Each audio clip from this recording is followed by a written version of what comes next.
तो भाई एक कॉमन इंटरव्यू क्वेश्चन देखते हैं। इसमें हमने एक एम्प्लॉय क्लास लिया जिसके अंदर हमने लिया है एम्प्लॉय नेम, डिपार्टमेंट और सैलरी। और तुम्हें department wise highest paid employee का नाम निकालना है, सिर्फ सी मैप एक यूज करके। तो बहुत सिंपल लगता है, बट ट्रस्ट में यहाँ तीन चीजें एक साथ यूज होती है जिन्हें कंफ्यूज करना बहुत ईजी है। So let's break down the code. तो हमने एक लिस्ट क्रिएट की है एम्प्लॉयज की, जिसमें हमने एक दो तीन चार पाँच ऐसे पांच एम्प्लॉयज लिए, जिसमें दो दो एम्प्लॉयज आईटी डिपार्टमेंट से, दो एम्प्लॉयज एचआर से और एक फाइनेंस से। तो हमें आउटपुट क्या चाहिए? प्रिया। तो प्रिया, नेहा और रोहित, क्योंकि प्रिया का highest department wise highest salary है, नेहा का भी हाईएस्ट है एचआर डिपार्टमेंट में, और रोहित का भी हाईएस्ट है क्योंकि रोहित एक ही एम्प्लॉय है फाइनेंस डिपार्टमेंट में। तो अभी सॉल्यूशन को देखते हैं। तो सबसे पहले हमने एम्प्लॉय लिस्ट को स्ट्रीम में कन्वर्ट कर लिए।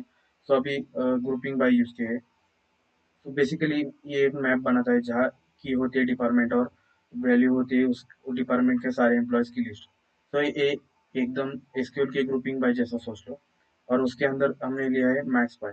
सो मैक्स बाय क्या करेगा? ये डिपार्टमेंट की लिस्ट में से वो एम्प्लॉय ढूंढता है जिसका सैलरी सबसे ज़्यादा है।